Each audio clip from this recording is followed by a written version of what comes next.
Good evening, everyone. I call to order the Victoria City Council workshop meeting for Monday, September 28th, 2020, 5 p.m. We have three topics tonight. First up will be the fire department response time discussion.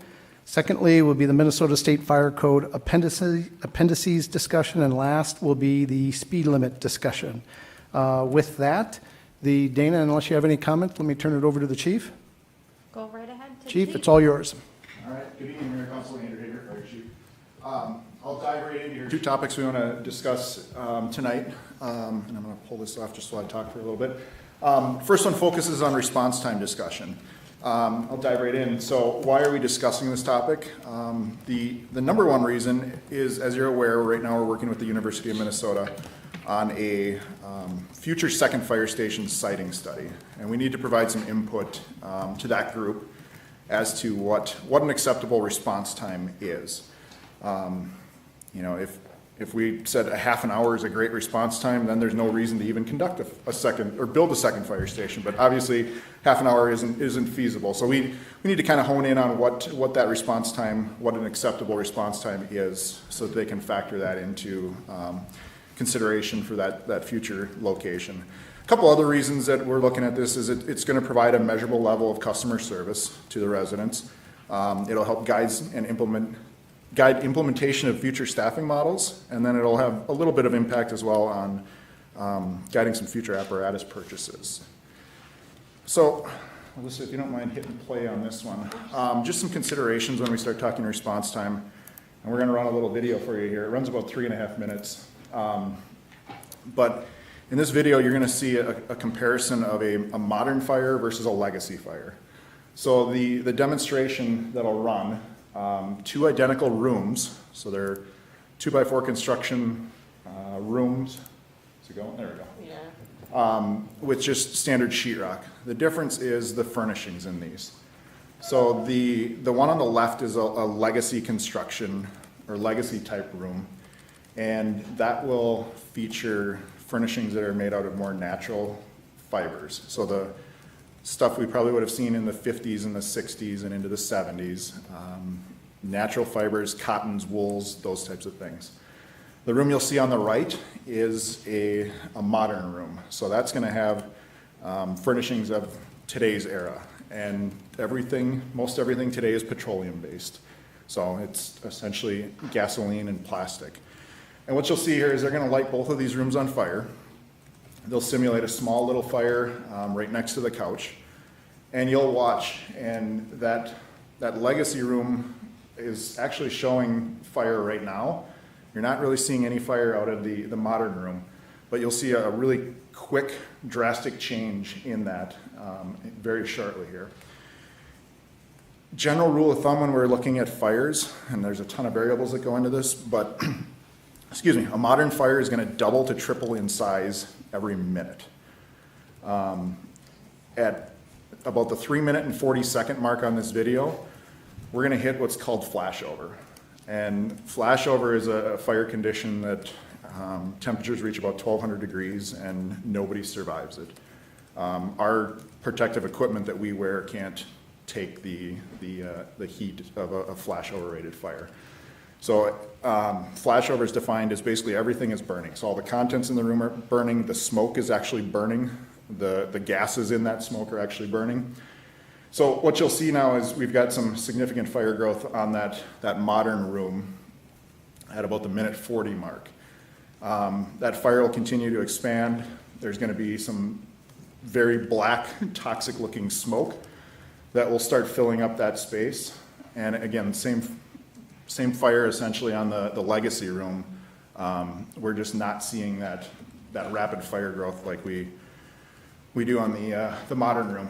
So 3 minutes and 40 seconds is kind of that magical mark where a room with modern furnishings will reach that flashover point. If we let this video play all the way out, it's 29 minutes, 30 seconds to reach that same flashover condition in that legacy room. So it all goes back to, again, the fuels that we put in these houses today. So while this is going, just one other consideration when it comes to the medical emergency side of things. One of the most serious medical emergencies we can go on is a cardiac arrest. And at about the 3-minute mark is when we typically start to see irreversible damages to a person's brain from lack of oxygen. So their brain's not receiving that oxygenated blood supply. About 3 minutes is when we start to see some noticeable effects or brain damage on that. So again, we'll watch this just till we hit that 3-minute 40-second mark, and then we'll move on. But again, this is just a good thing to keep in the back of your mind when we're talking about response times. Because as I said, that flashover condition, like I said, our turnout gear doesn't even survive something like that. So you can see now the smoke itself is actually starting to burn. The superheated gases and all the soot in there, and basically all start on fire, and essentially that fire will push all the way down to the floor. So again, that's a little 8-foot by 8-foot room. I mean, granted it's a little smaller than a room you'd see in today's houses, but a good example of what fire growth does. If you look at the same picture on the legacy side, we're nowhere near that. So moving on. Maybe. That's scary. There we go. Thank you. So just 2 other considerations that we want to take into effect when we're talking about this. Just an assumption without staffing changes or changes to our staffing model in the future, our response time is going to continue to trend upward as the community grows away from the fire station. We know we've got a south growth area and a west growth area moving forward, and they're further away from the fire station, so it's just going to take longer to get to them. And when I say staffing changes, more than likely the next step that we look at in the future is some sort of implementation of, or an expansion of our duty crew program. So where we've got staff our paid on call staff at the station working shifts. And I'll show you in a few slides what that does to our response times. And then just one other thing, the PSAP time, which is a public safety answering point, their times are not included in these numbers. So that's when somebody calls 911, a dispatcher answers the phone, the process and the time it takes for that call to get processed through the computer and appropriate agencies notified.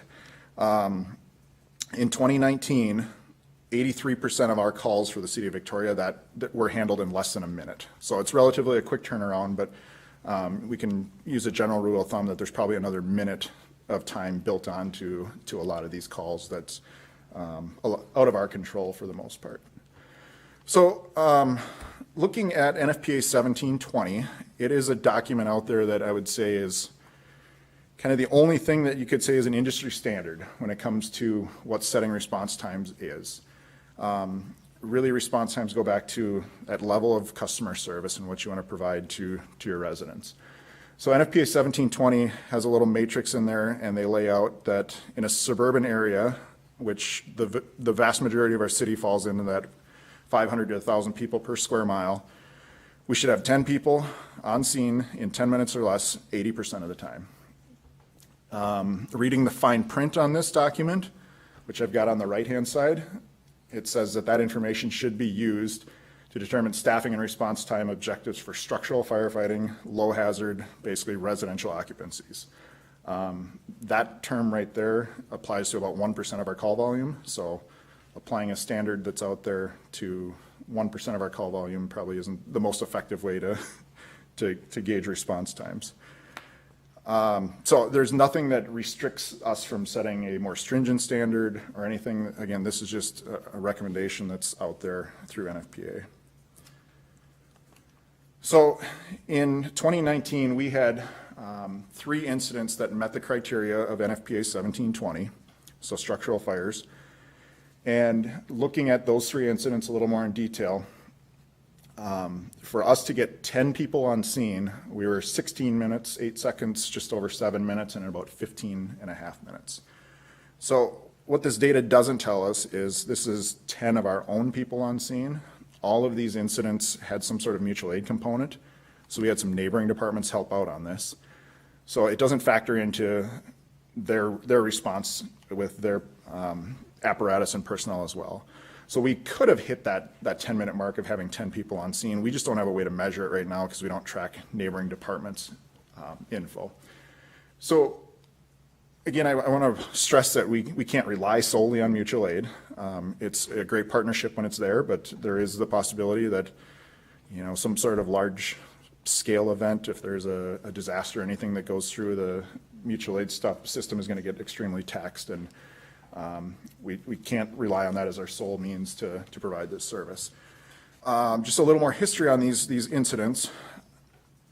The times on these are 2:40 in the morning, 2:40 in the morning, 10:17 at night, and then 11:55 at night. So 2 of these incidents for sure, the majority of our staff were more than likely in bed, sleeping at home, got out of their beds, got dressed, ready to go to the station. So a nighttime call takes a little bit further time. And then also 2 of the incidents were on the very south end of Lake Wasserman, which I'll show you in a map here in a little bit. That's, has a travel distance of greater than 5 minutes just to drive from the fire station to get there. 2 of these incidents as well were during the middle of some significant weather events. So they were during severe thunderstorm details that were going on in the city of Victoria. So kind of the perfect storm. Yeah, yep. So next slide here, I've got incident demand. So what I did is I took some of our call data for 2012 and 2019 and just did a comparison kind of side by side.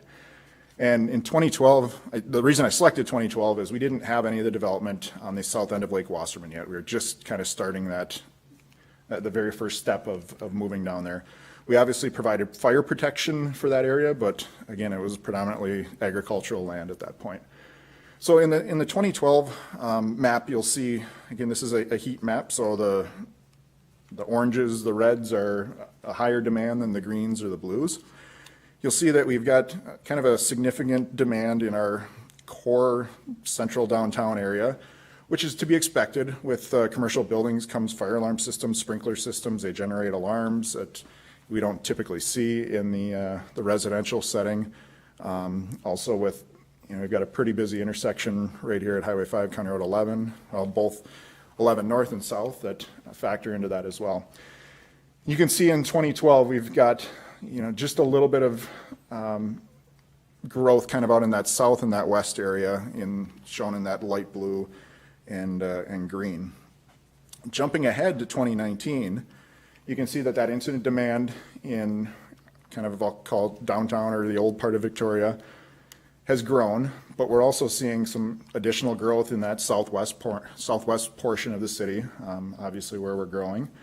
And then you also see the demand, kind of 3 different spots on the east end of the city there. And looking at that data, it's interesting that 2 of those 3 are types of care facilities that provide care services for residents. And the 3rd spot that you see on there is actually the intersection of Highway 5 and Rolling Acres. So we really see those areas growing or taking up some of that incident demand. So then the next map that I alluded to earlier is, in this one, you'll see the fire station kind of located right in the middle of the screen with that little red icon with the F in it. The 2 boundary lines that you'll see, the red boundary line is our current city boundary, and the green is the district today that we provide service to. So it includes a portion of Laketown Township. And then within that, we've got 2 different colors. We've got a pinkish purplish color, and then we've got a yellow color. So the pinkish purplish color is everything that can be reached within a 5-minute drive time of the fire station today. So that's assuming somebody's sitting right at the fire station, can get on the road and go. This is the area that they can reach in 5 minutes. So you can see we've got a big portion kind of on the south end of the city, again, south of Lake Wasserman, that is beyond the 5-minute reach. And then we've got a little bit of that 5-minute reach also up on the north end of the city, kind of around the Lake Minnetonka, Lake Virginia, Lake Zumbra area. Everything that's highlighted or shaded in the light yellow color is reachable within 10 minutes. So looking at this, we can say we can reach every single area that we provide protection for today and cover the bulk of the south and west growth areas in a 10-minute drive time from the fire station. Yes? We go all the way over to 41? So we can reach that in 5-minute drive time. Okay, but that's not us. Yes, correct. So yeah, this does go beyond it'll show the reachable drive times beyond the service area. Okay. So, but yes, the red line at 5 Minnewaska Parkway is our cutoff, so. Okay. So again, just a good tool to use that, we can reach everything within 10 minutes, but again, that's assuming that somebody's sitting at the station ready to go when an incident comes in, so. So before I take a deep dive into some of this data that we want to look at, we've got two assumptions we need to operate on when we're looking at this is response time data can get very, very tricky and very complicated. So for conversation tonight, I tried to simplify this as much as we can.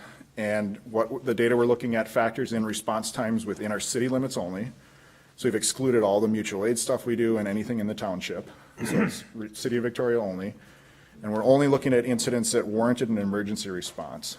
So we've got some internal protocols or SOPs that I'll say a carbon monoxide alarm that's going off and nobody is feeling ill as a result of it is more than likely a false alarm or a bad detector, and that doesn't warrant an emergency response.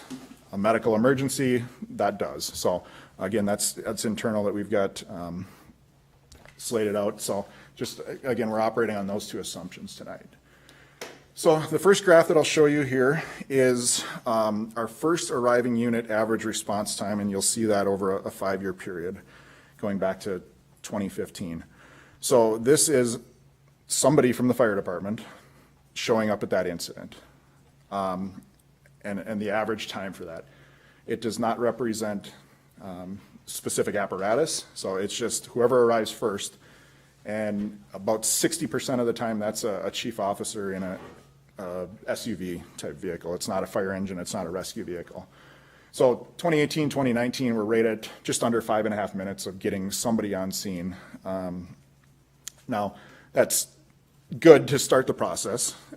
Medical emergencies, we can start doing some patient care, other types of incidents, fires type stuff. We can start incident size up and requesting additional resources, any of that type of stuff that's necessary. But for the vast majority of these incidents, we don't have firefighting capability or anything like that to go along with it. You can see that we've dropped almost a minute over the last 5 years in that. And, part of that's due to we added a second command vehicle in 2015. The fire chief position was made full-time in 2017. So we've been able to drive that number down over the last couple of years. So looking at those two vehicles then, the two command vehicles we operate in a little more depth, you'll see two lines. The orange line is your dispatch to en route time. So that's when we receive the call till the time that vehicle basically goes in service or starts proceeding to that emergency scene. So again, in the middle of the night, that could be somebody's sleeping in bed. They got to get up, they got to get dressed, they got to go out to the car, they check in service, and then they travel to the scene. The yellow line that you'll see there is the dispatch to arrival time. So again, that's when we're putting that vehicle on scene. So again, for the most part, we're in that 5 to 6 minute range. We're getting somebody on scene. The command vehicle number 2 varies quite a bit, and that is partly due to who staffs it. So that vehicle rotates a little bit more between some of our staff. And for example, right now, one of our assistant chiefs that staffs it lives kind of at the far northeast part of the city. For him to get down to the south end of the city, the Lake Wasserman area, obviously that's a little bit of a jaunt from his location. So we'll see some more fluctuation in that second vehicle's response time. The more important slides are these next two. So our rescue vehicle is our primary response vehicle for medical emergencies. So this vehicle would be staffed with, our typical staffing is 4 firefighters. So again, that dispatch to en route time in 2019 was just about 5 minutes. So it's taking us about 5 minutes to get 4 people from home, work, wherever they're out doing, and get them to the station and get them leaving the station. And then just about another 3 minutes to get them on scene. So in 2019, it was just under 8 minutes to get that truck on scene. Moving on, looking at our engine then. So this would be our primary response vehicle for any crashes or any type of fire incidents. We see similar numbers, about just over the 5 minute mark to get that truck out the door, and about that 8 minute mark again to see or to get them on scene. So For average, I would say we're seeing about a 3-minute travel time from the fire station to most of our incidents. But again, we expect as the city grows further south and further west that number will continue to increase. If you look back on this one, in 2015, we made some operational changes that changed the staffing levels of this truck. This truck used to operate with 6 people. In 2015, we actually reduced that to 4 to help reduce that response time. And I think it's a good example that we've seen a dip in that, going from about 9.5 minutes down to about 8 minutes. So again, on average, we have a house fire in the city of Victoria. It's going to be about 8 minutes to get a staffed engine on scene. Would you say you have 10 people at the site with if you have an engine there? No. So typically it would be if the command vehicles are operational or are staffed, it's going to take both command vehicles and 2 engines to get that 10-person mark. So we, again, ideally we do a 4-person response in those engines. So if we can fill both engines, we've got a crew of 8, and then, like I said, some command staff coming in as well to help out with that. So every time there's a call, that's what needs to go? Or do you have someone show up to say what you need, if you need a second engine? So, Councilmember Black, that's a good question, and typically that's handled by, Dispatch? so we've got a deployment matrix that if the call is this truck goes, second truck is this, and kind of down the list. Typically what we're able to do with having that chief officer arrive on scene first is they can cancel any additional units that may not be needed. So, you know, a fire alarm for the most part, it's going to be that first engine goes out to handle the incident and everything else is canceled behind that, so. Okay, so you don't necessarily need all 10 people there every time? Correct. For most of these incidents, no. Okay. So looking at our duty crew response. So as I mentioned earlier, duty crew model is when we've got firefighters scheduled to work selected shifts at the station. And our program we run today, we're running 3-person shifts, and they're working 4-hour shifts. So we staff the station. We indirectly staff it most Monday nights because that's our weekly drill session, and then we staff it 2 other nights during the week. So we kind of have a rotating schedule. Right now it's either a Tuesday, Wednesday, or a Wednesday, Friday. And we've selected those hours. That's kind of, we're going after some of our higher call volume times to address that. So we started this program in 4th quarter of 2017. And when this program's in place, a 3-person crew is responding with that engine. And they handle the vast majority of any calls that come in. They don't necessarily need the full group for a lot of these calls. So in 2017, we put that staffed engine on scene in average of 5 minutes, 40 seconds. In 2018, we had a significant drop. We were down just over 3 minutes. We were putting that engine on scene. And then 2019 went back up a little bit, just over that 5-minute mark. So when we're staffing that station, we can reduce that travel time for our staff to get there, get ready to go, and turn around and leave. So I mean, this is really the direction that, you know, as these incidents grow and have further demand, this is the direction the paid-on-call staffing model or paid-on-call staffing world is going. So just a little bit on the data as well. In 2017 and 2018, we were only 1 night a week. 2019, we had 2 nights a week. So we captured some more hours in there, which may account for the increase in time that you'll see on there. So What about during the day? So, Councilmember Vogt, days are, for the most part, pretty well staffed right now. We do have several public works employees that also double as firefighters during the day. So, you know, for the most part, we're able to utilize a lot of those folks. And actually, with the COVID pandemic, we've actually seen an influx in our daytime response. People are working from home and have the ability to take off for a little bit and head to the fire station for calls. So looking at staffing numbers, we actually have a better daytime response than we do in the middle of the night. And we're about 14, we average about 14 people that show up to each call. So, yeah, like I said, I think nighttime, overnight hours, that drops to 12 or 13, but it's pretty consistent throughout the day. And so we're up to 2 nights or 3 nights a week? So we actually staff 2 nights a week, but then kind of indirectly, because we train most Monday nights, we've got a group at the station You that counted. we're essentially staffed for 3 to 4 hours every Monday night as So well. how do we compare to some of the people around, some of the towns around us? Not in time, but how we staff. It's all over the board. Yeah. So if you go as far, you just have to go to Eden Prairie, and their entire staffing model is a duty crew model. So they're staffed 24 hours a day, 7 days a week, with, staffing their stations based on that. Eden Prairie will probably run 3,000 fire calls this year. We'll do 300. So it doesn't make sense, Right. From a cost perspective to go that model now, but I think it's something we'll just keep working towards to get to that point.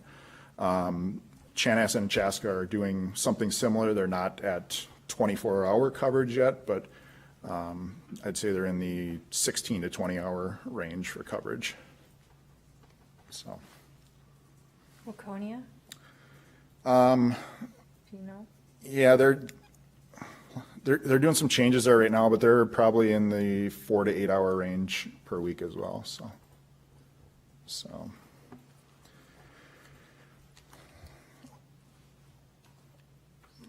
What just happened? There we go. All right, so kind of what we're looking for tonight is we're looking for council to adopt or recommend some sort of response time goals. And I threw out a couple examples there, and I think I'll work on the staffing number portion of it. I've got a good grasp on how many people we actually need to do most of these things. But I guess where I was hoping to get a little feedback from the group was, what's an acceptable number if a resident calls you and not saying I get complaints about response time, but and says, well, it took this long to get there. At what number is that acceptable? And what I'd like to do is start building that into some of our reporting software so we can kind of measure how we're doing as an organization and that level of customer service. So again, keeping in mind right now, to get that staffed either rescue or engine on scene, we're kind of in that 7 to 8 minute mark. It's pretty tough to really improve that today without some sort of staffing model. So if you told me we want a 4-minute response time, there's obviously going to be some drastic changes that have to be made. So I just want to give you a realistic picture of where we are today, and we can kind of set that goal going forward.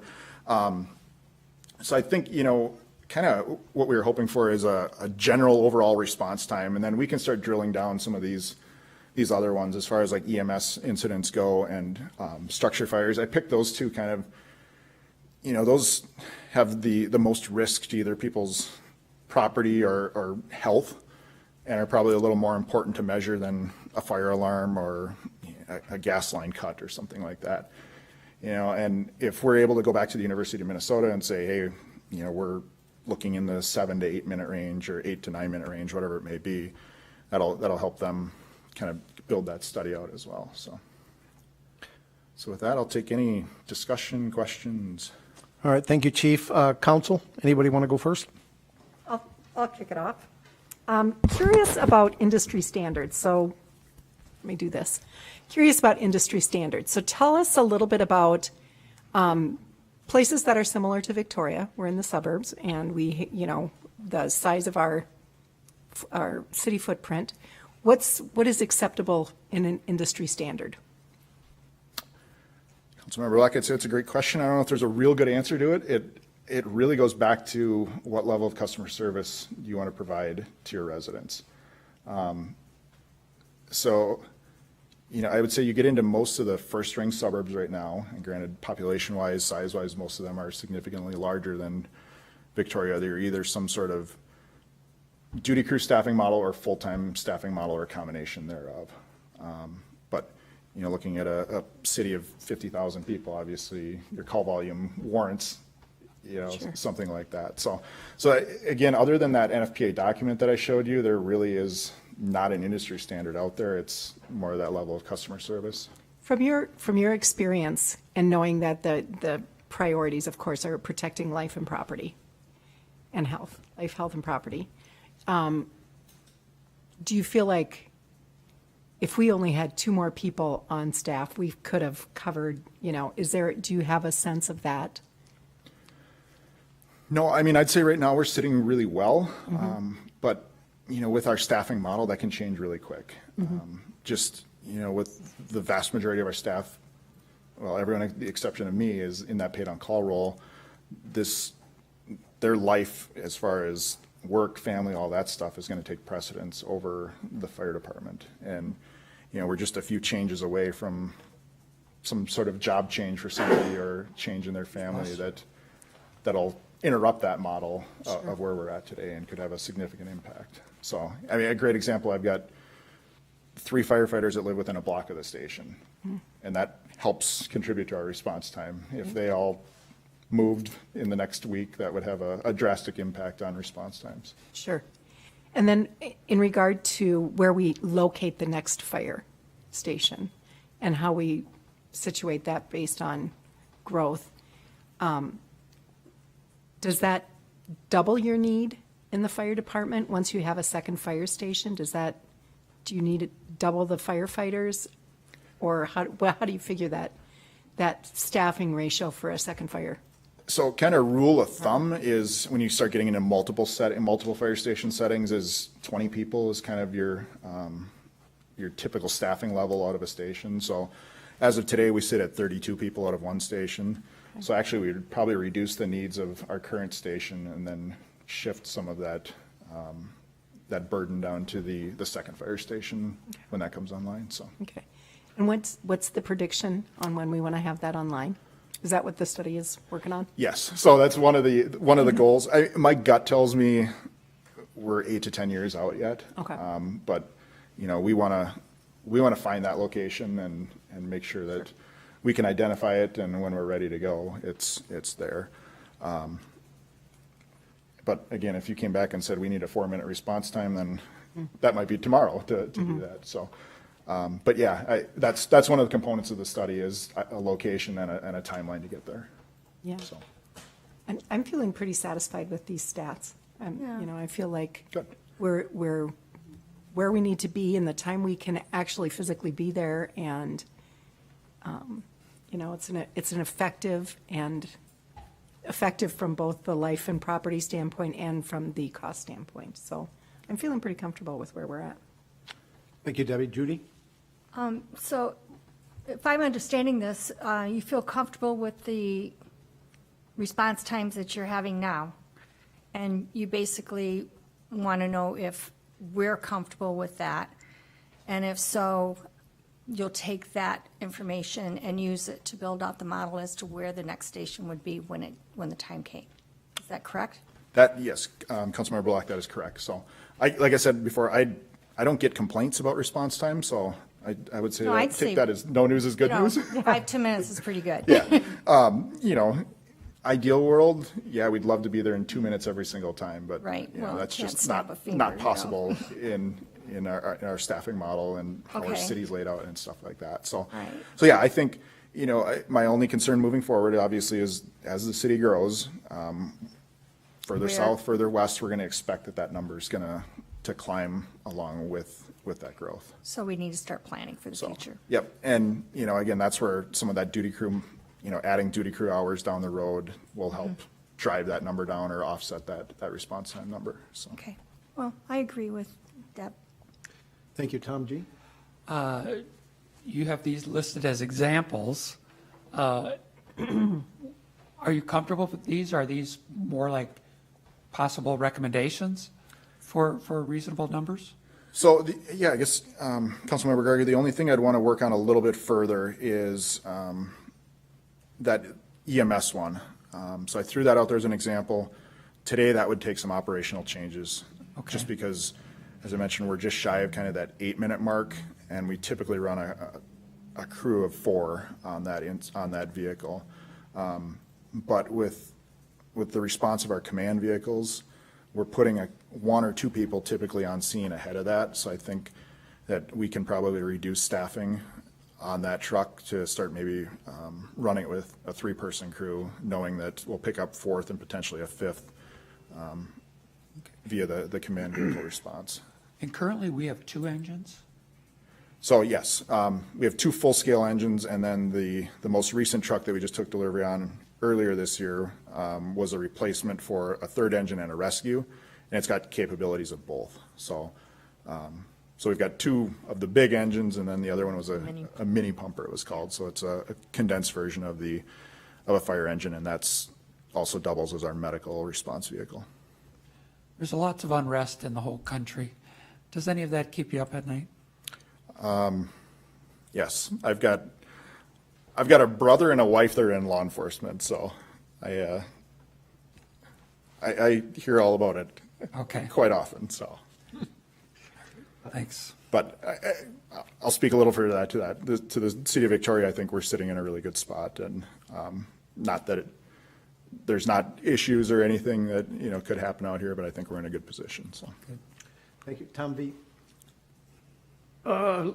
Looking at the middle example, emergency medical incident 6 minutes, you're saying you're running 7, 8 right now? yeah, I'm Yeah, gonna just that's jump right. back. So yeah, we'd be again. Typically, our response is a crew of 4 people. We're running. Last year, we were at that 7-minute 51 mark. That's kind of a pet peeve of mine. I'm the beneficiary of emergency medical rescue 11 years ago, and the reason I'm sitting here is because the fire department was really good, and there was one person out there in 2 or 3 minutes, and then I don't remember the total response time, but there was half dozen guys in my bedroom, that I had no clue was why they were there. But so I guess as a person, I'd say you should work on keeping that emergency medical response time as low as possible, and not be satisfied with 8. If you can get it down, that would be a good thing. The other example here, the third one on fires, you had 8 staff on scene with 10 minutes. Having seen that film, I'd be scared to death to have to wait for a fire truck for 10 minutes. I would think you'd get, I don't know if you need 10 people, but you get 4 or more people out there quicker than 10 minutes, and that would be a good goal. That's just one opinion. No, definitely. Thank you, Councilmember Vogt. Yeah, and so the reason I put 8 staff out there is that's 2 engines for us. Right. So not to say, that first engine can get there sooner and start doing some sort of fire suppression activities. They're not necessarily waiting for 8 people to show up all together.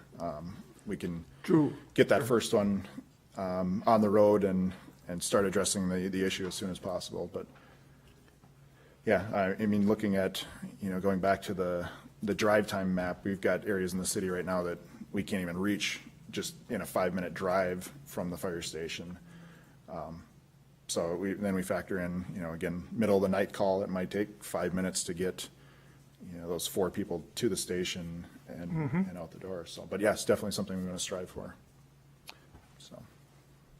All right, it sounds like the majority of the opinion of the council is that we're comfortable with the current response times, and even you think that it's probably 7 to 10 years out before we'll need the second station, which I assume is going to be probably somewhere to the southwest of downtown. Yep, correct. Any immediate things that you would think that we need to address? Because it doesn't sound to me like it is.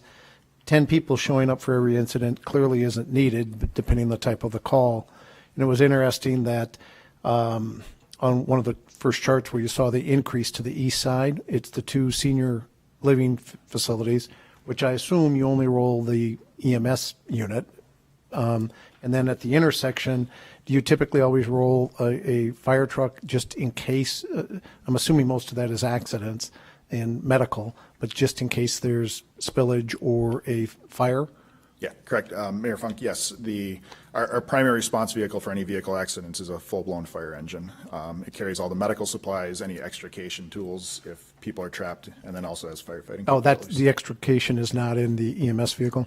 And there's a very limited component of it, Oh, but got it, got it. not the full-scale set of tools. Just out of curiosity, how many times do you actually get a vehicle on fire? Pretty rare. It's more to contain spills Yeah, or yep. extract somebody or Yeah, to we- support traffic? The bigger incident that we see in these is fuel spills, fluids, all that kind of stuff, Got and it. preventing that. So in your opinion, we don't have any immediate needs, it's just something to keep looking at? Yep, correct. And, like I said earlier, I think as those numbers continue to grow, that call volume, or I'm sorry, response time number continues to grow, looking at future duty crew hours to help offset that is, something we'll probably look at again in 2022 for the budget. Perfect. Council, any final comments? Great Nope. work. Yeah. Thank you very Keep up much. the Good work. Thank you. Pat on the back to everybody out there, please. I will definitely do that, so. All right. I'll jump into part 2 of my discussion then. So, Oh, you get two. I know. A twofer tonight. thought you were done. So- Ask for something. Yeah. So the second part of this discussion focuses around the Minnesota State Fire Code Appendixes. And just a little bit of history on the State Fire Code. The most recent version is based on the International Fire Code with some revisions specific to the state of Minnesota. It was adopted by the state on March 31st of 2020. By city ordinance, we just automatically adopt the most current version. And then within that fire code document, there are optional appendixes that are not enforceable unless the municipality or governing body specifically adopts those. So we'll be looking at 2 of those appendixes for consideration tonight. The first one is Appendix O, and Appendix O is very simple. The entire chapter is those 2 bullet points that you see on your screen. But basically what Appendix O does is it will prohibit any grills, open flames, anything cooking related on decks, balconies, or within 15 feet of any multifamily dwelling. So anything 3 or more residential living units. We're fortunate we haven't seen this here, but a very common fire occurrence is somebody's out grilling on their deck, the grill starts on fire, or some sort of fire takes place on the deck. It burns up the side of the building and then into the attic, and quite often they burn the entire roof off the building. So basically this, if elected to adopt this would prohibit any large-scale apartment buildings, multifamily townhouse buildings from having grills on their decks. There's one very small exception to that, and that is for any listed gas grills or electric grills that are connected to either the building's gas supply system or the electrical system of the building and meet some clearance requirements. Those are allowed. And we do have, I'll pick on the Victoria Flats building right across the street here today. There are 16 units there that have that exact arrangement. So it's a natural gas supplied grill right on the deck. And if we shut the gas off to that grill in the basement of the building, it can go out. The other piece for consideration in these is typically these types of buildings, so apartment buildings, have a sprinkler system that's built to a little bit different standard than our full commercial systems that we'd see. So typically they lack sprinkler protection in the attic spaces and above decks and balconies on the exterior. And that goes back to, like I said, it's just a different standard that they're designed to. The other impact that we see on these is a fire for anybody's horrible. Obviously it's going to displace you from your house or your home and such, but in these types of environments, we see a fire that will displace many people. So one person's fire, the news clipping that I put on there, this one displaced 8 different residents because of one grill fire. So we see an increase, in the number of people that are displaced as a part of these. So that's literally it, those 2 bullet points, and then the one exception as far as Appendix O goes, and I think the this is a good opportunity to be proactive on this stuff. The multifamily dwelling type buildings seem to be popular and are becoming, you know, a lot more significant in the area, and the builders are definitely building those. So, any immediate questions on that one? Otherwise, I'll jump on to the next one here. The state fire code doesn't require it. How many municipalities are adopting this optional one? Mayor Funk, I don't have a good answer for that. I know some of our neighbors, Chanhassen, Chaska, have adopted it. And again, some of the first-ring suburbs have either adopted this or written their own ordinance to prohibit that, so. Is this just balconies? So it's a deck, a balcony, or within 15 feet of a structure, So so, even main level? yes. So, I'll use this one again, just because it's right across the street. Somebody can't pull out their charcoal grill and set it right up next to the building and, you know, start their grill. They'd have to be at least 15 feet. As long as they use a gas grill, how is that any more dangerous than cooking in the house? So, Councilmember Black, actually the more dangerous side of it is they have to get that gas cylinder into the building and out to their deck. So people will be carrying gas cylinders through the exit corridors of that building and then potentially storing them somewhere as well. Couple questions. What's the definition of multifamily? Is that two families or three, or how's that work? So, Councilmember Vogt, in this setting, Appendix O, it specifically says 3 or more dwelling units. So if you have a twin home, it's not a multifamily. Correct. And this 15-foot rule is for anything, any home whatsoever? Nope, it would just be the multifamily stuff. Okay, so this rule doesn't apply to twin homes, Correct. okay? How convenient. Yeah, and then how dangerous is a propane tank? Well, Councilmember Black, when they're left on, they have the potential to leak. And then, you know, it's storage inside of a house or, I'm sorry, a multifamily dwelling like that is not necessarily a good thing. So if somebody's got a gas grill or a propane-fired grill on their deck and they store an extra cylinder inside of the house or the living unit in a closet or anything like that, you know, those sprinkler systems aren't necessarily designed to suppress a fire like that. So if that tank was impinged upon by a fire, that sprinkler system can't necessarily control that. It's a little bit concerning that I'm aware of some of these fires, but it's always because the grill that I've seen, the grill is defective and somebody has kept the grill too long or hasn't cleaned it. Just on some of these apartment buildings, if you just say, if you've got gas hooked up to the building, you're okay. Seems to me that, you know, that's not okay necessarily, because the grill is probably going to go on fire for other reasons. Correct, Councilmember Vogt. So, you know, to that point, with the electric options that are out there, typically, if that grill starts on fire, an electric circuit breaker is going to trip and has the potential to take that power source away from that grill. Sure. And then, Okay, I see. again, the George Foreman's going to be good. So we got to go to electric drills. Wow. Well, they'd have to put outlets out. What about the apartments that already exist?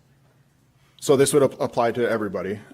So again, just referencing the Victoria Flats building, the grills that are there today, that are on those decks meet the requirements of this code. Okay. So, I mean, they're fine. What It's, about our other?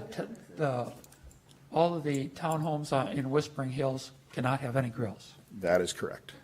And, I've done some scouting on that, and I haven't found a grill out there yet. So the decks out there are small enough that you get about 2 chairs on it, and that's it. Those are small, but Yep. we're in the market of building more and more townhomes all the time.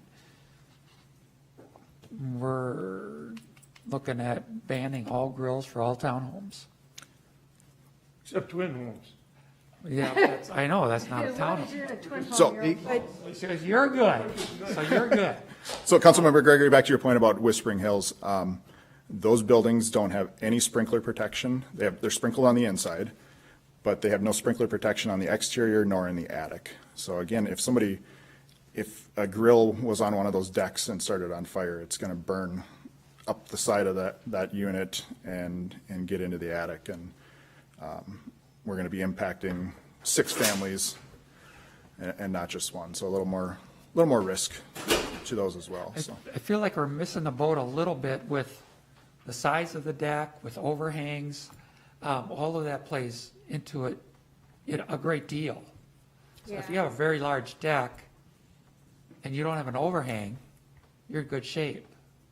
But yeah, if you've got a 2x4 balcony, we're talking apples and oranges here. Yeah.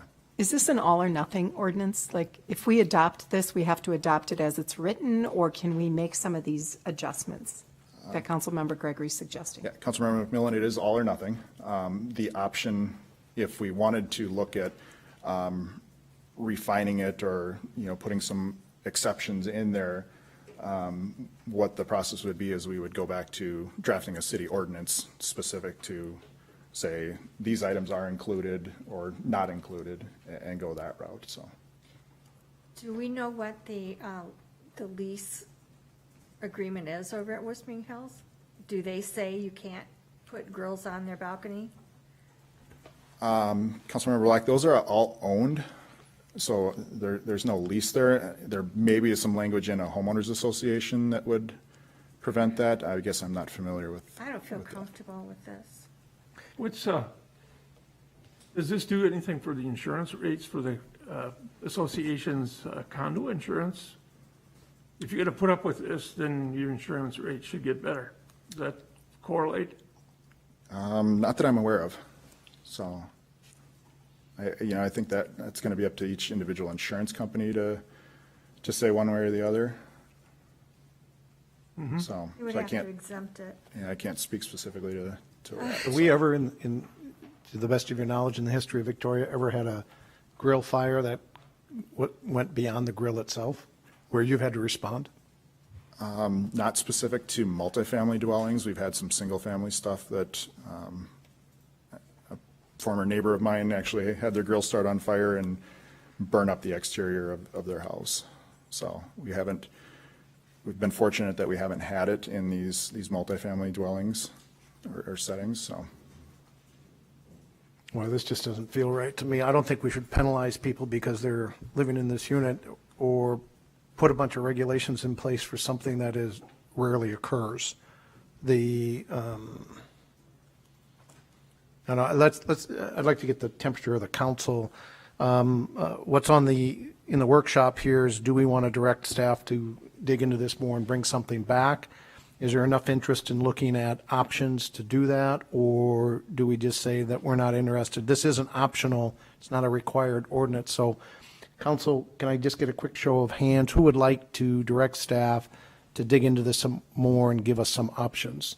Either, there's 3 choices from what I've heard the council, either not adopt this, or secondly, adopt it, or third, do a hybrid approach like Councilmember Gregory suggested. Deb, do you have a preference? Okay. Go ahead. I'm just in favor of not adopting this part of the code. Okay, so we have 1 no. Deb, do you have a preference? I would say let's not adopt this portion of it either. Okay, Judy, do you have a preference? I agree. I don't feel comfortable with that. I mean, Not adopt, Right. let me make sure, not adopting it? not adopting it. Okay, thank you. I mean, these propane tanks sit outside all winter long, and I've never seen any of them blow up. Councilmember Vogt, preference? Well, I would say looking into a hybrid would be maybe worth something if it didn't get too time-consuming.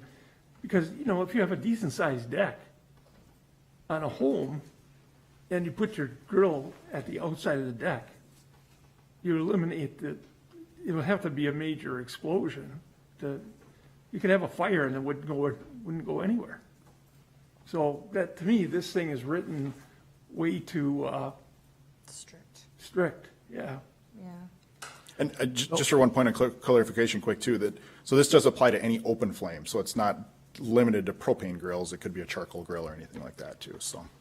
Right. I mean, going forward with new development, to do something like the Flats has done would be ideal, but to change it for the entire city after they've been the way they have been all these years, I don't feel comfortable doing that. Right, well, just remember, the Flats already complies with the main ordinance, right? So they're already doing it, so they wouldn't be affected either way.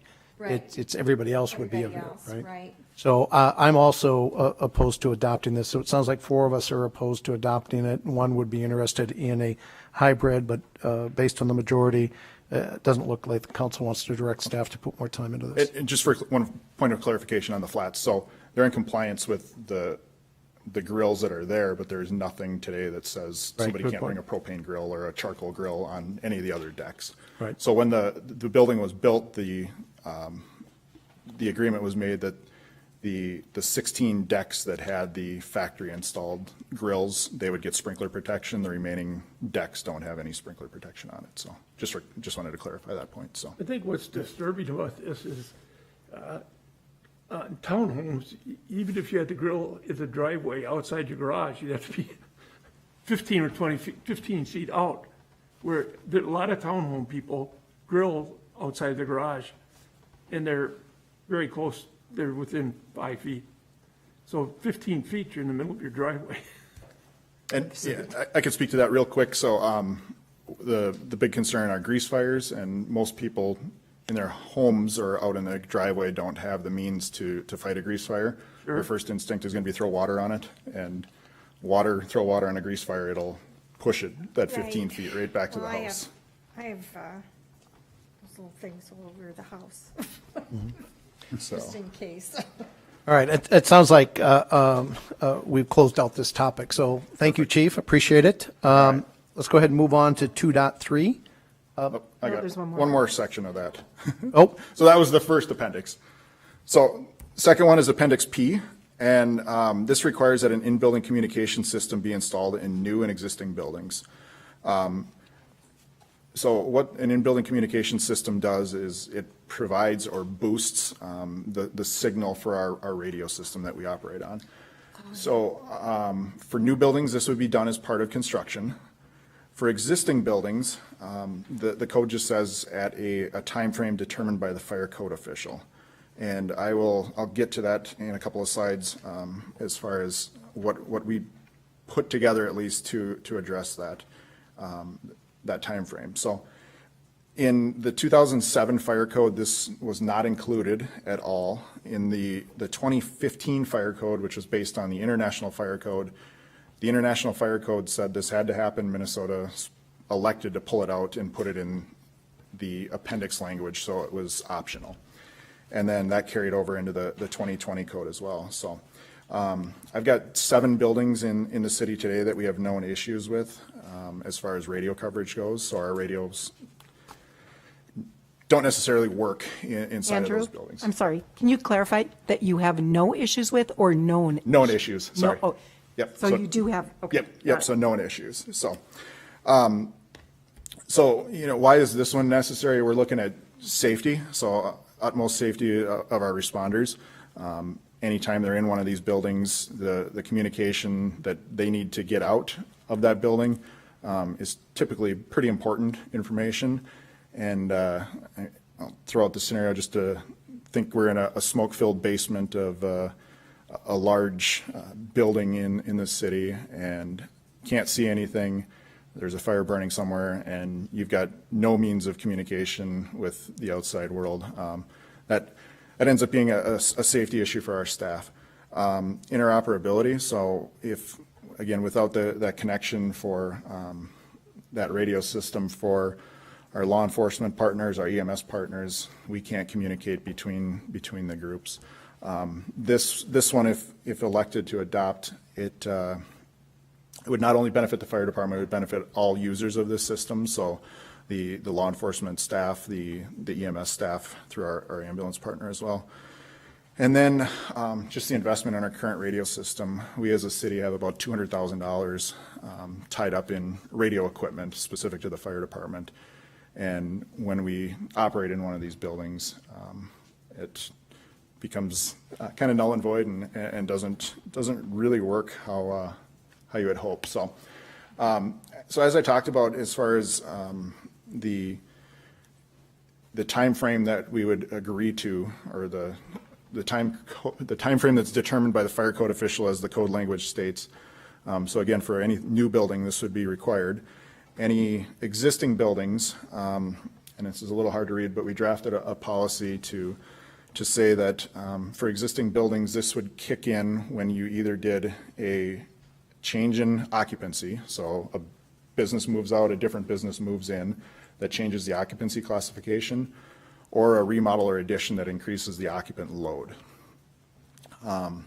So what that looks like is a building in town is going to put a significant addition on.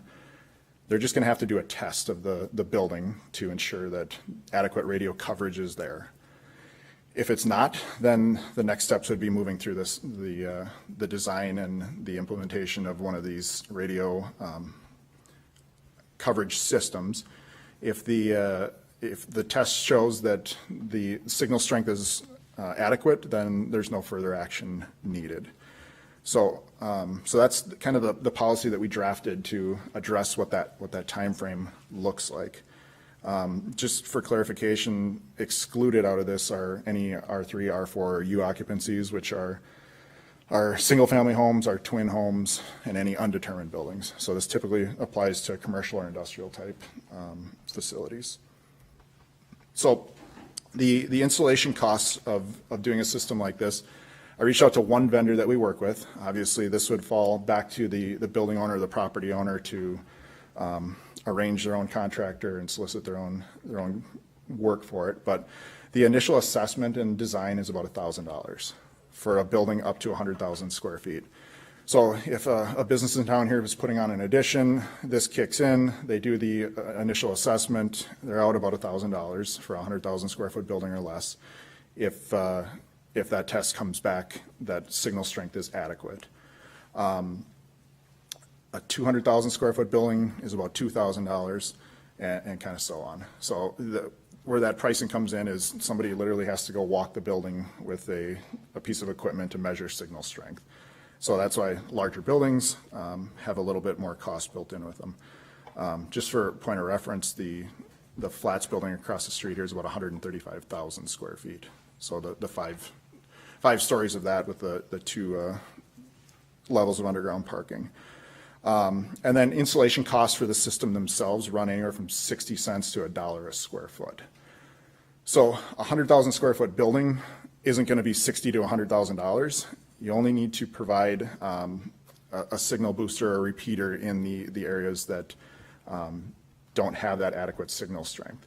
So typically where we see loss of signal strength is large concrete structures, underground type stuff, large steel structures. That's where we're losing that signal strength. So, a building may come in and they may be 100,000 square feet, but 10,000 square feet of it doesn't have the adequate signal strength, and that's where this would kick in to address this.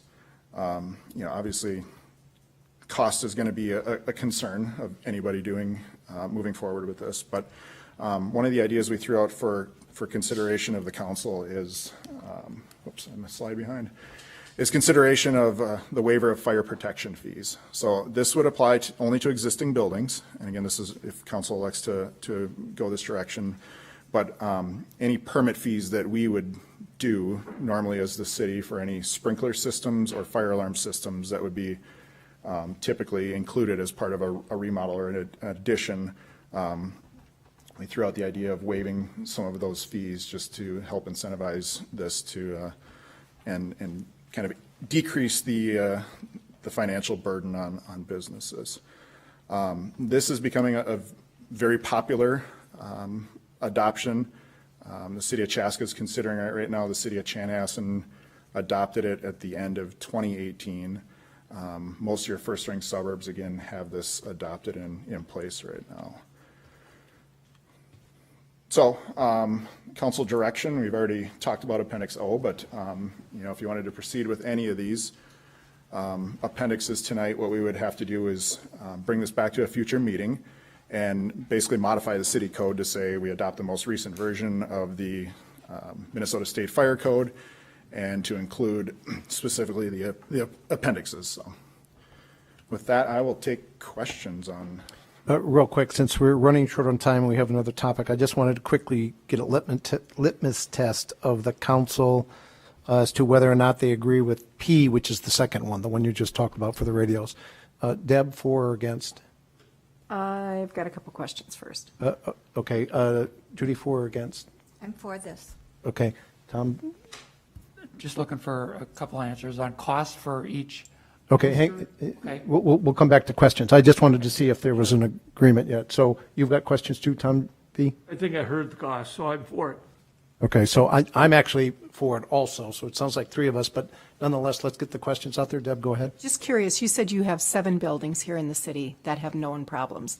What do you think would it cost for those building owners to comply with this? Councilmember McMillan, that's a really hard question to answer I just know. because, without doing that signal strength test,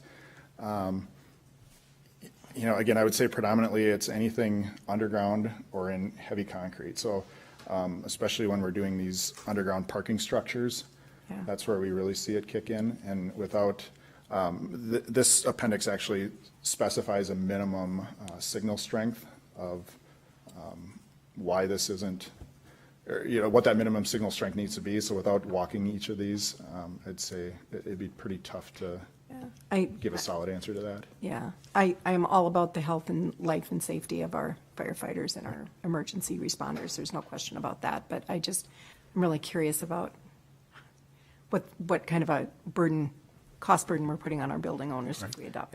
And to be clear, new buildings would require this. Old buildings would only require it if they go to expand the building. That's correct. All right, so Or we're change not- the occupant load, yep. Right, so it's really going forward, and then as old buildings get major renovations done, they'd have to retrofit and do this test. Correct. So it's not a cost until such time as they decide to expand. Correct. All right, Deb, any other questions? No, I'm good, thank you. Tom? But it's also a cost if we change tenants, that type of thing. So you don't necessarily have to do a major renovation to incur this cost. Okay, and then the other question, okay, we did talk about cost, but there was like $1,000 for a 100 square foot building. That's just a walkthrough. And if you find that it needs upgrading, then the upgrading is still a cost above that $1,000. Correct, Councilmember Gregory. So, And the cost for these boosters, for the booster itself and that installation cost? yeah, Councilmember Gregory, so the one vendor that I spoke with that does this, so again, this would be up to the business owner to solicit this. The $1,000 that they would initially charge, then if you proceed with work with them, it's essentially included in the project scope. So they'd take that $1,000 off the overall project at the end of it. Without knowing the specifics, that real general rule of thumb, it's 60 cents to $1 per square foot, and that's equipment and everything. So, I can't say that you're going to need 3 boosters and they're X amount of dollars. It's just that general rule of thumb is 60 cents to $1 a square foot. And then just jumping back to the change in use. So, a lot of the businesses we have today are, especially in the downtown, are a B occupancy or a business type occupancy. More than likely, if they leave, we're going to see something similar to come in, and that's not necessarily going to change that use. So if we see, I'll say the Main Street building, if a tenant left there and a new tenant comes in that's similar scope or similar type service, that's not necessarily going to trigger this. It's when they go from a business occupancy to an assembly type occupancy or something like that. It could be quite costly, though. Correct. Yes, in some of the larger buildings, especially, like I said, with these underground parking structures and heavy And concrete this construction. is an RF signal we're talking about? So the system that we operate on is a 800 megahertz digital signal. Okay. So It comes out of, our closest tower for this system comes out of Norwood Young America, so we're about 16 or 17 miles away from the tower. And It is, that's part it of- is an RF. It is a radio frequency. It's just a high hertz. Can you do boosters on your units? Or could we get a tower closer? Well, we unfortunately don't manage any of that. That's up to the county, and I think a tower is roughly $1 million to put that in, and I'm not sure. I can't guarantee that would solve it either. Just with the concrete construction, it's really hard to say what's going to penetrate that. So typically, what these systems consist of an antenna on the roof, and then that runs to some sort of booster signal in the inside of the building that distributes that signal. Okay, council, it sounds like there's agreement to bring this forward and to have staff work on P, not on O. So do you need anything further from us?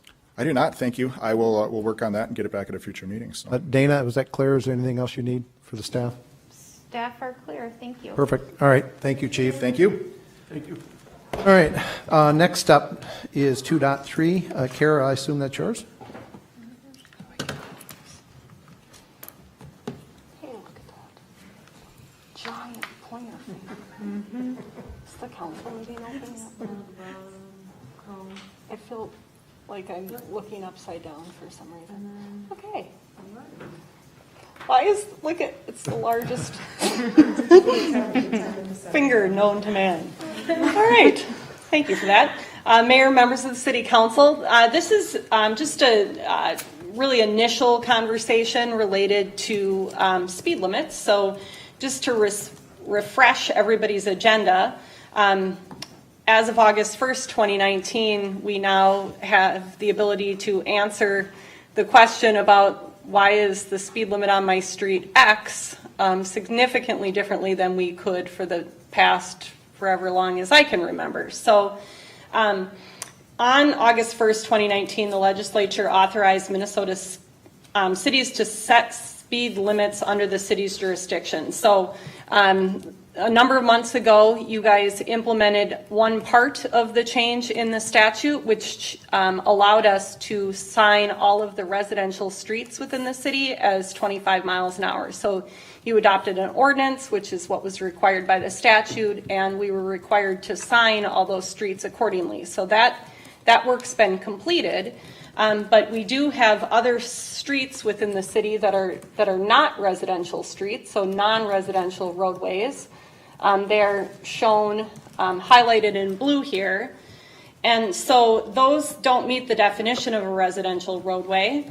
And the revised statute now allows cities to establish speed limits on these types of streets, provided that the city have an actual set of procedures to set speed limits based on the city's safety, engineering, and traffic analysis. I'm reading from the statute now. At a minimum, the safety, engineering, and traffic analysis must consider national urban speed limit guidance and studies, local traffic crashes, and methods to effectively communicate the changes to the public. So the statute doesn't allow you to, as a council, to just decide the speed limit on Steiger Lake Lane should be 15 miles an hour, so we're going to make it so. The statute did specifically require that the city come up with procedures and policies associated with making that change. Cities all over the metro area and all over the state are trying to figure out what that looks like and what that means. So the City Engineers Association of Minnesota and the League of Minnesota Cities are both working to provide guidance for cities. And some of the bigger cities, so the cities of Minneapolis and St. Paul, have spent about a year coming up with their own procedures and policies associated with those streets. And the city of St. Louis Park is currently studying options.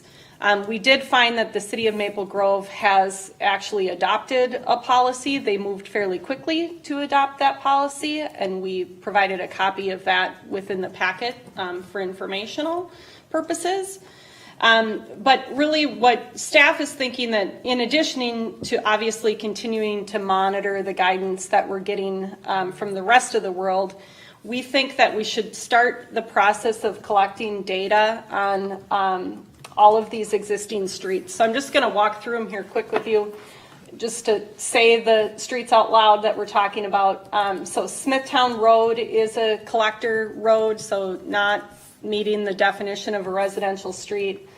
Both Cochia and 78th Street, as well as Cochia by the Holy Family Catholic School down to 86th Street, 86th Street, as well as Bavaria, the streets within the downtown area, Tellers Road, and sorry, this giant pointer is cracking me up. And then Marsh Lake Road. I guess it's to make sure you can see where I'm pointing. Yeah. Marsh Lake Road, of course, falls into that category. So what I do want to note is that a number of these streets already have street limit signs on them, speed limit signs. So as an example, 86th Street is posted at 30 miles an hour. 78th Street, Cochia, those all have 30 mile an hour speed limit signs. Those have been signed as 30 miles an hour since before I came to work for the city, so quite a number of years ago. We have no information as to how those came to be posted as 30. Did somebody say go put a sign up, and up they went and put a sign? It is possible that, just want to read some statute language here. A road that meets the definition of an urban district right now without any action by the city council can be posted at 30 miles an hour. So it's possible that some of those corridors meet this specific definition. And I'm going to just read the important parts. Urban district means properties next to streets that are built up with structures devoted to business, industry, or dwelling houses where such structures are situated at intervals of 100 feet or less for a distance of a quarter mile or more. So that would be something we'd want to get our head into. Do these specific corridors, certainly downtown, the streets within downtown, those structures are all within 100 feet. So I think that meets the statutory definition for an urban district. But I think, for uniformity's sake, we'd want to take a look at these different corridors. Measuring the houses on GIS wouldn't take long to figure that out. But before we come up with a policy, we think it would be useful to understand the speeds of cars currently driving the road. What kind of compliance are we getting? Now, you've gotten some speed data from us historically that we'll collect when our speed trailer is out there.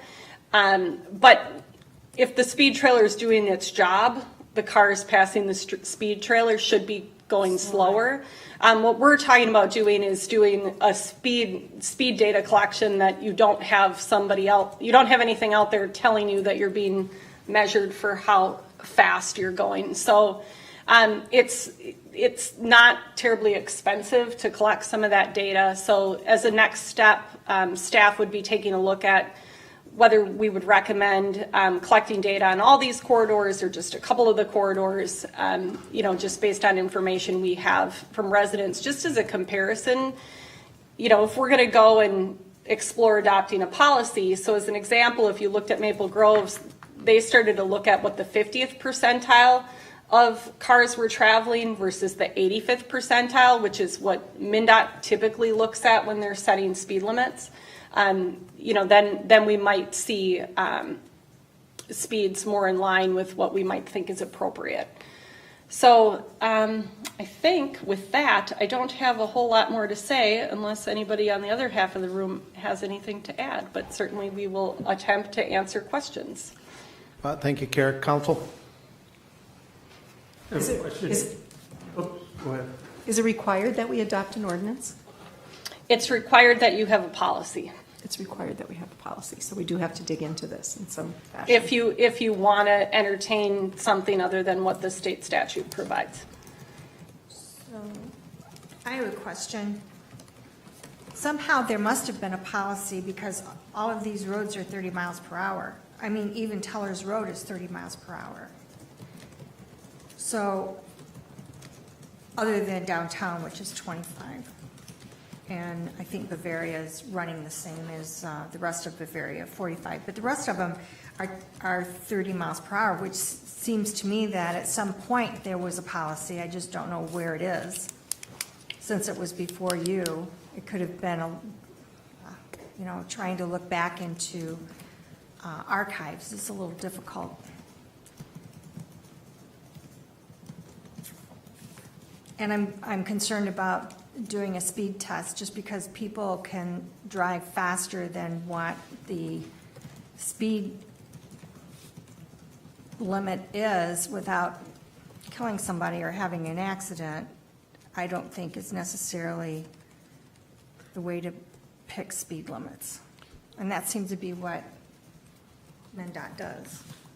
Kara, are you suggesting speed tests on all of these roads that you mentioned, or just a select few? I don't think so. We haven't had a chance as a staff to talk about, what our experience is on these roads. And it's not to say that we would entertain or recommend changing the speed limits. It's just reference points so we understand how we're actually driving these roads, how fast we actually are traveling. Particularly, at the end of the day, we're going to have to decide. The City Council adopted a resolution defining a portion of Marsh Lake Road as a rural residential district, which allowed you to post the speed limit at 35. But if the council wants to consider some other alternatives for Marsh Lake Road, I think having some data available to the council prior to putting any sort of policy or specific procedure in place might be valuable, particularly if you looked at like 86th Street as a comparative road. So I want to clarify a point that Deb asked. Are we required to establish a policy, or is that only required to establish a policy if we want to change any of the speed limits? Correct. Only if you're going to.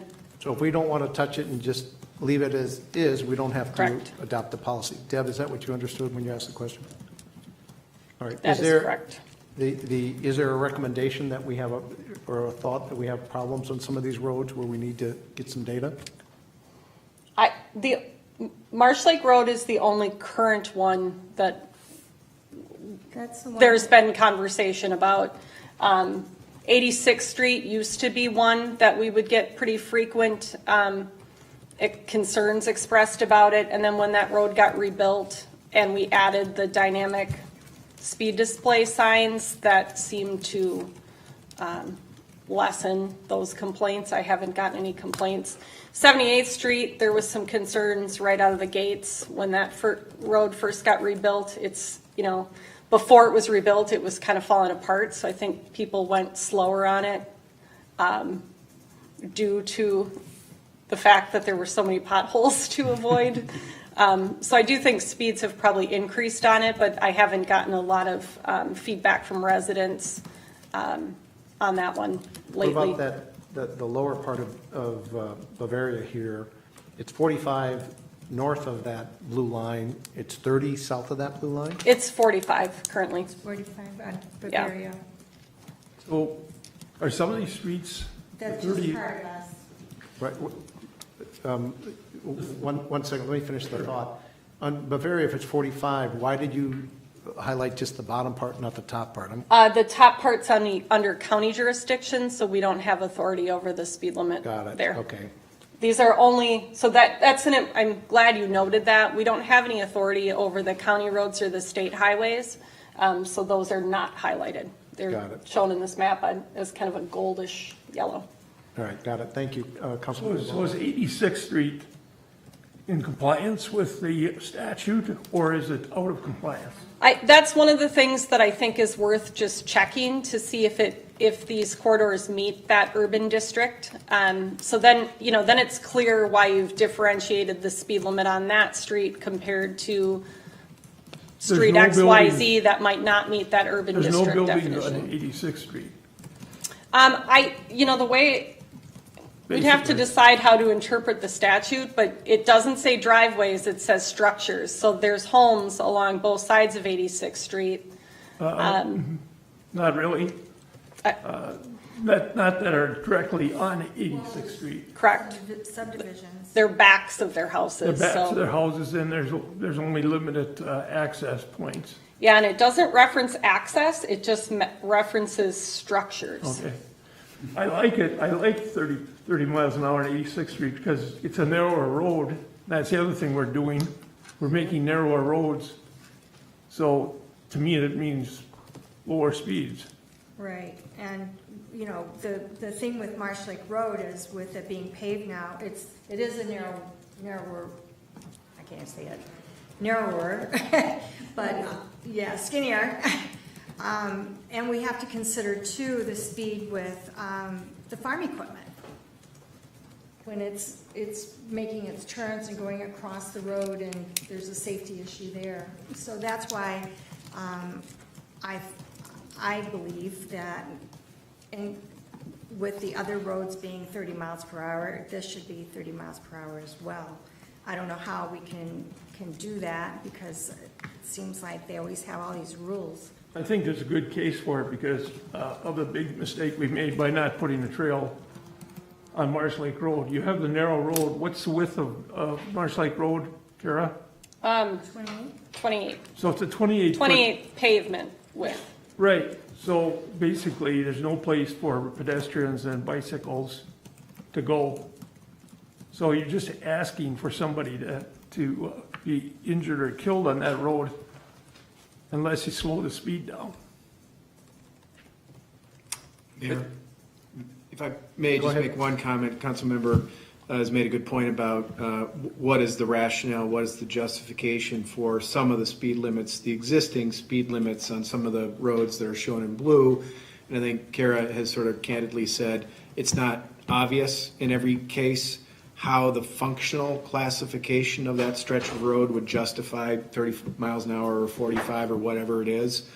And of course, looking backwards, I mean, today now we have authority to make some discretionary decisions based on a policy, but looking backwards in time, cities didn't have that authority. We didn't have discretion to set a different speed limit than the functional classification. So where I'm going with all of that is, I don't obviously care whether you have a policy or look into adopting a policy. That's entirely a policy decision for you, and there is no legal issue there. But one thing I would say is that your policy, if you were to go down the road of adopting a policy, one of the elements of a policy, I presume, could be maintaining consistency. That is, maintaining speed limits as they have been for a long time, to the extent that's sensible. So I guess what I'm saying in a roundabout way is, if there is concern about whether the 30 mile an hour posted speed limit on some of these roads is legally justified by the classification, adoption of a policy that puts some weight on maintaining speed limits that have been in place would be a way to justify those speed limits. So, if that makes sense. One thing that I did find on the procedure to set speed limits on city roads, there was residential roadways and it had collector. And it said residential streets that are in an area zoned exclusively for housing that are identified in the city of this Maple Grove, the policy that they did. Transportation plan is a collector street, but are not currently built to collector street standards, shall be treated as residential roadways until they are reconstructed to collector standards. Is that something that we could do? All of the streets in blue have been reconstructed to collector standards. The only kind of deviation we made was with Marsh Lake Road. Because that's not collector standard, that's not, is it? Our typical collector standard would include curb and gutter, and we didn't include Right. curb and gutter on it. So then we could call it a residential street.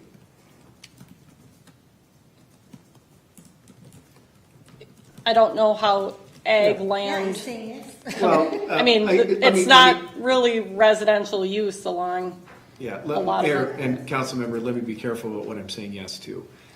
What I'm saying yes to is the principle that I think you're raising, which is, could this city do what it appears Maple Grove has done, which is to say, there is a statutory functional classification for this road as a collector or whatever it may be. Could we use our authority now to adopt policies to, in effect, change a little bit that definition, redefine that a little bit to say it's not a collector until X happens? I think the answer is yes. I think you do have the authority if you adopt a good policy that your engineer has looked into and incorporates the things the statute requires. I think you can do that. Now, whether your particular example works or not is beyond my pay grade, but in general, I think what they've done there, Maple Grove has done there, is they've said, we're going to tweak a little bit the understanding of this functional classification, and we're not going to change the speed limit now until something happens down the road. Okay. So council, is there, we need to wrap this up, we can go a little bit extra, but is there a consensus as to whether or not we need a policy? Can I get just a yes or no? I would say yes, let's memorialize some of the stuff that we've got going in a policy. Okay, Judy? By doing this, will we be able to make the recommendation to do the 30 miles per hour, or is this just a policy that we're? Well, I think the policy would codify what we're talking about, and yes, it would give us the ability to set speed limits, Okay. right? Yeah, let's go ahead, spend some time on it. Yep, so it's unanimous. We'll go ahead and spend some time and get a policy. Do you need anything else in terms of which roads we want to look at for speeds? No, we'll get some pricing on that and determine whether it has to come back for official council action. I don't think it's a lot of money, and we'll discuss among ourselves Okay. if we need more info. Kara, did you need anything else for us? That's it, Mayor. Bob, anything else from your perspective on this subject? All right. With that, council, can I get a motion to adjourn the workshop? Before we do that, let me interject. For the public, if you're just tuning in, once we adjourn the workshop, it'll take us 5 minutes to get everything reset before we start the council meeting. So expect us to start the council meeting in about 5 minutes after we adjourn. With that, council, can I get a motion to adjourn the workshop, please? Motion to adjourn? Thank you. Second, please. Second. Any further discussion? Hearing none, all in favor signify by saying aye. Aye. All opposed? We are adjourned.